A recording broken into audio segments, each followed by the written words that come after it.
हरियाणा के मुख्यमंत्री मनोहर लाल ने वकीलों से आह्वान किया कि वो पीड़ितों और वंचितों को न्याय दिलवाने के लिए आगे आएं। किसी व्यक्ति के साथ नाइंसाफी न हो, इसका जिम्मा निभाते हुए अधिवक्ता निष्ठा भाव से काम करें। वहीं मुख्यमंत्री मनोहर लाल ने पंचकूला में जन संवाद कार्यक्रम के तहत लोगों से संवाद किया और पंचकूला को मेडिकल कॉलेज समेत कई बड़ी सौगातें दी। देखिए, हरियाणा के मुख्यमंत्री मनोहर लाल ने बार एसोसिएशन सिरसा के कार्यक्रम में बतौर मुख्य अतिथि शिरकत की। इस मौके पर मुख्यमंत्री ने अपने संबोधन में वकीलों से आह्वान किया कि वो पीड़ितों और वंचितों को न्याय दिलवाने के लिए आगे आएं। मुख्यमंत्री ने बार एसोसिएशन की मांग पर बार एसोसिएशन में क्रैच की व्यवस्था करने समेत कई कार्यों के लिए 31 लाख रुपए देने की भी घोषणा की। इसके साथ ही मुख्यमंत्री ने सिरसा जिले में दूसरी अन्य बार एसोसिएशन को भी वित्तीय सहायता देने का ऐलान किया। मुख्यमंत्री ने बार एसोसिएशन सिरसा के 50 वर्ष से अधिक समय से प्रैक्टिस कर रहे वकीलों को सम्मानित किया। सीएम ने कहा कि विधान पालिका, कार्यपालिका, न्यायपालिका और मीडिया की अपनी एक भूमिका है। ये सभी स्तंभ एक दूसरे के पूरक हैं। विधान पालिका लोगों के हित में कानून का निर्माण करती है और न्यायपालिका उस कानून का विश्लेषण करती है। कानून की पालना संविधान के अनुरूप करवाना भी न्यायपालिका का काम है। विधान पालिका, कार्यपालिका में एक सामंजस्य का काम न्यायपालिका द्वारा किया जा रहा है। उसमें वकीलों की अपनी एक अहम भूमिका है। हमारे कोर्ट्स हैं, हमारे वकील हैं, सब मिल करके वो कानून संविधान अनुरूप है कि नहीं है, सबसे पहले तो इसका विश्लेषण करते हैं। और अगर संविधान अनुरूप नहीं है तो सुप्रीम कोर्ट की भी जो बेंच होती है वो उस एक्ट के बारे में कहीं ना कहीं पुनर्विचार करने के लिए बाध्य करती है लेजिस्लेचर को। और फिर जब कानून बन जाता है, वो कानून एग्जेक्टिव ठीक से लागू कर रही है कि नहीं कर रही है, उसके ऊपर भी एक बंधन जुडिशरी के द्वारा होता है। तो जुडिशरी का ये काम पहले एक्ट को एक प्रकार से उसका एनालिसिस करना, कानून और पॉलिसी जो बनती है, इसके बाद वो ठीक से लागू हो रहे हैं कि नहीं हो रही हैं, और यदि किसी जनता के आदमी को अन्याय होता है उसके साथ, चाहे वो छोटा हो बड़ा हो, उसको न्याय दिलाने के लिए एक निर्णय प्रक्रिया के अधीन वो न्याय उनके साथ करते हैं।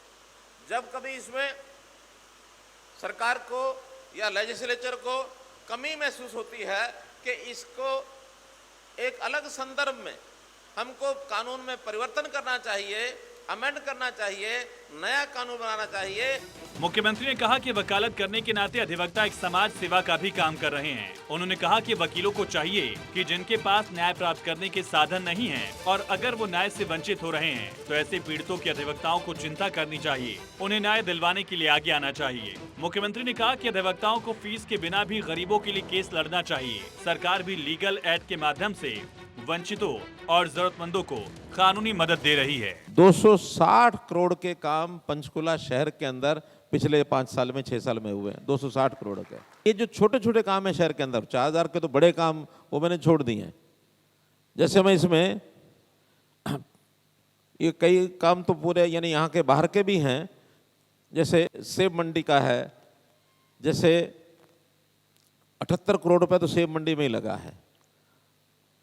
फिर इसी प्रकार सेक्टर 32 पंचकुला और पिंजौर 220 केवीए का सब स्टेशन 52 करोड़ रुपया। सेक्टर 14 यहाँ हरियाणा बिजली वितरण निगम का मुख्य कार्यालय, यहाँ तो ऑफिस भी जो कैपिटल के जुड़े हुए ऑफिस हैं वो भी बहुत बन गए हैं, उसमें 87 करोड़ रुपया।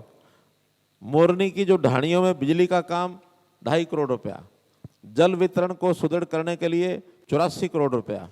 मुख्यमंत्री मनोहर लाल ने चंडीगढ़ में प्रशासनिक सचिवों के साथ जन संवाद पोर्टल के संबंध में समीक्षा बैठक की। सीएम मनोहर लाल ने कहा कि राज्य सरकार के लिए नागरिकों की समस्या और मांगों का समाधान सुनिश्चित करना पहली प्राथमिकता है, इसलिए सभी प्रशासनिक अधिकारी लोगों की शिकायतों पर गंभीरता से काम करें। बैठक में उन्होंने कहा कि सरकार का काम नीति निर्माण करना है, लेकिन उसे लागू करने की जिम्मेदारी अधिकारियों की है। इसलिए अधिकारी सुनिश्चित करें कि सरकारी योजनाओं का लाभ पात्र नागरिकों तक पहुँच रहा है या नहीं। सरकार का एकमात्र मकसद जनहित के लिए और जनता के सुख के लिए काम करना है।